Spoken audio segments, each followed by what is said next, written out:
After hearing my girlfriend talk about infidelity, I left without saying anything.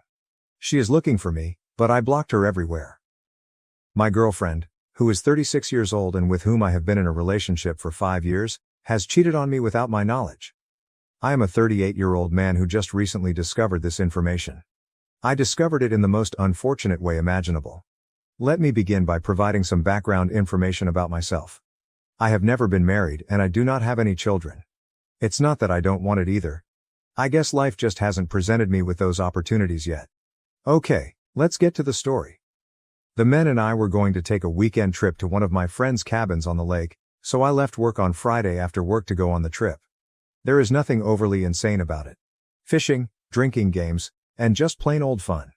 The majority of the time, we take these excursions approximately once every 3 months in order to offer our significant others a break from us and to allow ourselves some time to ourselves. In a typical scenario, I remain for the entirety of the weekend and then depart from there in order to report to work on Monday morning.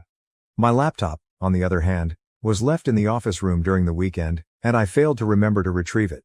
I started making my way home at approximately 4 o'clock in the afternoon, with the expectation that I would arrive there by 6 o'clock. Since I was under the impression that Rachel, we'll refer to her as Rachel, wouldn't have eaten by that point, I placed a phone order at our go-to Italian restaurant, waited for it to be delivered, and then went back to the house. As soon as I went in, everything appeared to be in order. Rachel was laughing in the kitchen and I could hear her laughing, so I decided to simply walk in and surprise her on the spot. I was getting closer, and as I did, I began to overhear the conversation that she was having on the phone. In a moment, my world was completely turned upside down. I had the impression that she was speaking to her sister or possibly one of her friends, but the conversation was rather straightforward and proceeded as follows. It was an incredible evening last night. What a thoughtful and considerate lover he was. Take a break. I'm telling you, I've never had anything like it. Take a break. After meeting on Tinder, he took me out for dinner the other night. We were so close to making it to the sofa that we barely made it by the time we made it through the door. Take a break. Oh God, big, like twice as big as insert my name. Take a break. I'll definitely be taking him for a test drive again. Following the completion of that line, I simply threw the meal on the ground. It was Rachel who turned around after hearing it. I was already experiencing tears welling up in my eyes by that point in time. I simply pushed her off, went up to the office, got my laptop and then left. She hung up the phone and attempted to get in touch with me, but I was no longer available. I have not returned a single call from Rachel for the past 4 days, despite the fact that she has been texting and calling me in an extremely frantic manner. Because I am sleeping at a motel located a couple of towns away, it is quite unlikely that she will be able to locate me. Rachel has been frantically attempting to find me and that has caused my friends and my mother to phone me. However, I have reassured everyone that I am well and that there is no reason for them to be concerned about me. The idiotic phone call that I received has completely destroyed my life. I was under the impression that this lovely young lady was the one with whom I would spend the rest of my life. I am an only child, but my mother is always reminding me that she would want to have grandchildren. Due to the fact that this year would be our 6th wedding anniversary, I had intended to make my proposal on July 4th of this year. I already have the ring, and my friend and his wife are already aware of the idea because they were the ones who organized and hosted the 4th of July cookouts. I would like to thank them for their assistance. In this regard, I would be grateful for any advice you might provide. It is the first time that I have ever dealt with infidelity in any relationship, and at this point I am completely and utterly emotionally destroyed. Could I get in touch with Rachel? Is it advisable for me to listen to her after that phone call? When I think of her, I can't help but feel queasy in my stomach. I want to express my gratitude in advance to anyone who contacts me with comments. Update 1. Good morning everyone. To begin, I would want to express my gratitude to everyone for their sincere comments. I have had a very stressful week, and although I did not feel like responding to anyone's posts, I want you all to know that I did read them, and your words helped me get through the week. I am looking forward to hearing from you all. This has been a terrible experience for me, and the fact that each and every one of you reached out to me through chat or left a comment has made my day a little bit brighter. With that being said, the most current update is presented below. In the evening of the previous Friday, after my friends had arrived at the hotel, I shared with them what I had listened to on the phone call. They were, to put it mildly, all 3 of them in a state of shock. They inquired as to whether or not I had observed any indications of this, and to tell you the truth, I had not. The answer I gave them was that I had no idea what I was going to do. I let my one friend know that the proposal was not going to go through, and he perfectly understood the situation given the existing circumstances. It was one of the things that I instructed my friends to do before they left their homes, and that was to turn off tracking in the event that their significant partners were checking on them and returning to Rachel. While I am aware that Rachel has a close relationship with one of the wives, I did not want to take any chances at this point in time.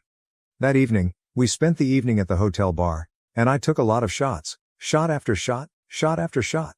I was quite exhausted. It was no nice sight. From the beginning of the night to the end of the night, my friends' significant others were calling them and wondering where they were. It is to their credit that they did not back down and supported me by simply stating that we were safe and that there was no need to be concerned. After presuming where they were, one of them approached me with a request to speak with me, but I declined to engage in conversation with her. Rachel was concerned, and all she wanted was for me to return home. She insisted over and over again. Just now, I told my friend to take care of it, and I promised that I would fill them in at a later time. As well as a handful of girls who were traveling for work, I spent the most of the night hitting on the bartender, which is something I am not proud of my behavior toward. I thanked each of them for spending time with me the following day, and then they left to go back to their own homes. Because he gets to work after Rachel and I would have already left for the day, I asked one of my friends to have a look at the house that we were renting this week. He was on his way to work, and she and I would have already left for the day. The previous 2 days, Monday and Tuesday, were off for Rachel, but she returned to work on Wednesday. I hurried to the house as soon as he disclosed this information to me, and I immediately began packing as many of my belongings as I could. Dishes were piled up in the sink, clothes were strewn about the house, and the garbage can was stuffed with food that had been ordered and taken out. Getting all of my belongings out of the house took me approximately 3.5 hours. Just as a parting gesture, I cleaned up for Rachel before I left. After Rachel became aware that I had returned home and retrieved all of my possessions, she began to bombard me with phone calls and text messages throughout the afternoon and evening of that day. For the time being, I am residing at my mother's house until I am able to get a place of my own sometime in the fall. After speaking with the landlord, I learned that he will not be able to remove me from the lease unless Rachel's signature is provided. This means that I will be responsible for paying my share until October. Until then, my mother has indicated that I am welcome to stay with her. After that, I will make an effort to locate a new residence. As far as I'm aware, a 38-year-old man moving back home with his mother is an incredible experience that life has handed me. Thursday was the day that I finally got in touch with Rachel, and I informed her that we could get together at a neighborhood bar and grill downtown on Friday evening. I assured her that one of my close friends would be present to keep an eye on everything and make sure that everything was in order. She moaned for a few minutes, stating that she wanted me to come home and talk to her so that we could move on from this situation. However, I told her that if she wanted to see me, this was going to be the way that it was going to end up. In the end, she gave her consent. By the time my friend and I arrived at the location on Friday evening, Rachel had already arrived for almost 1 hour. To calm myself down, I had already consumed some food and had also taken a couple of shots of Ciroc. As we sat down, she expressed an interest in engaging in idle chatter, inquiring about me and blah blah blah. I removed that piece of junk. I indicated to her that I had a list of inquiries. Almost instantly, her eyes began to flood up. My question to her was, "How long has this been going on?" "This is the first and only time," she pledged to herself. I told her to stop talking like that. Since I stated that there was no possibility of us ever getting back together, I would appreciate it if you could simply give me the truth so that I can put this matter to rest and move on with my life. She remained steadfast in her account for a few minutes, but then, as the majority of you had anticipated, she admitted the truth. For the past 2 years, whenever I went on such vacations, she was under the impression that I was going to cheat on her. So she was also having a good time. I was fired up by this. I informed her that she was merely using this as a fucking excuse to sleep around with other people. After that, I inquired about the person she was speaking with on the phone, but she declined to provide me with an answer. Asked if they used condoms, she responded that they did so occasionally. Because I am clean, she does not need to worry about obtaining an STD test unless her most recent fling did not use one. I told her that she is fortunate that I took an STD test because I am still clean.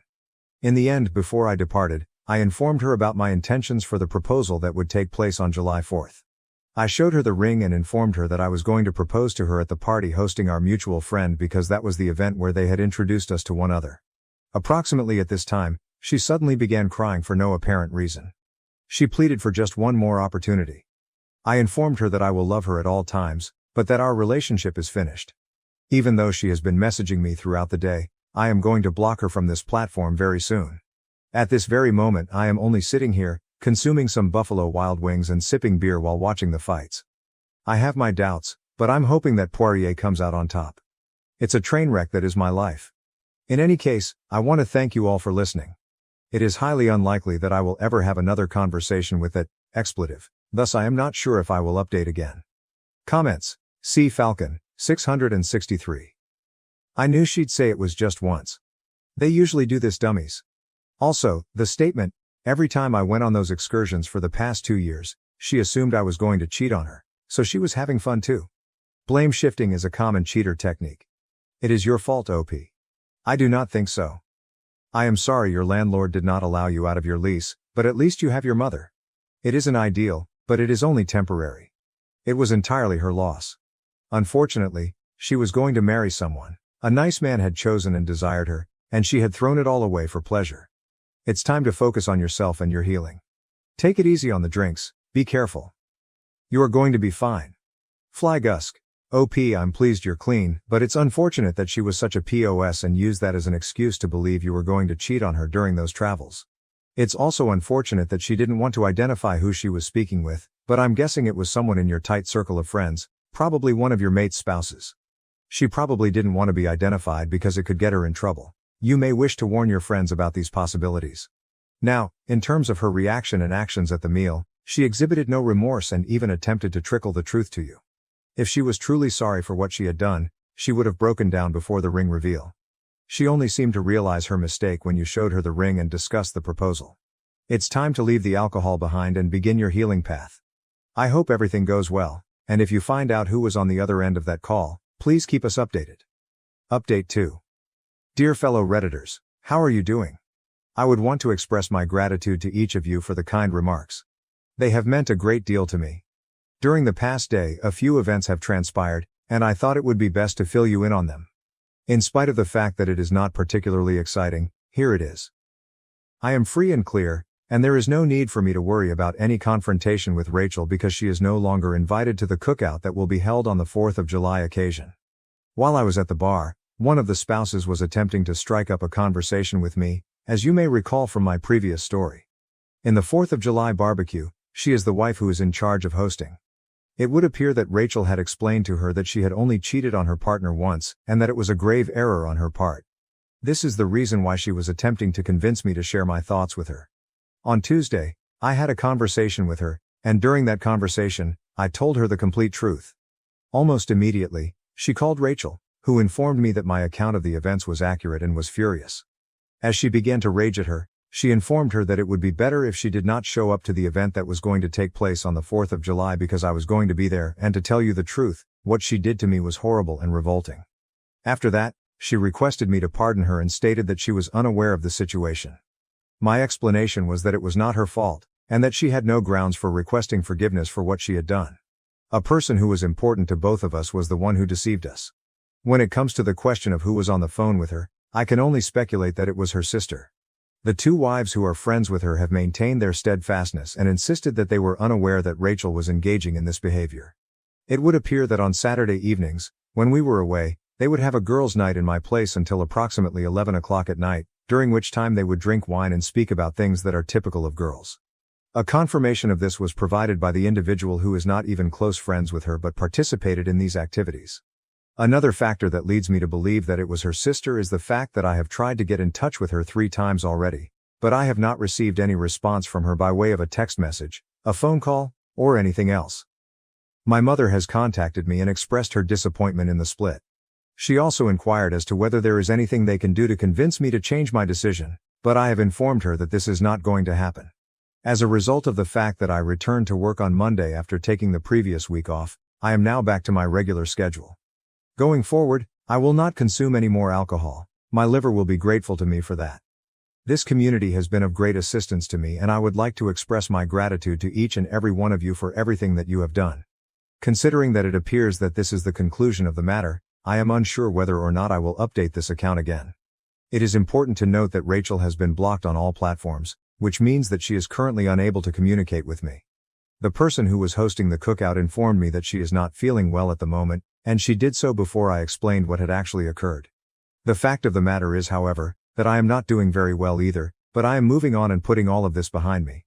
Once again, many thanks to the community, you guys are incredible.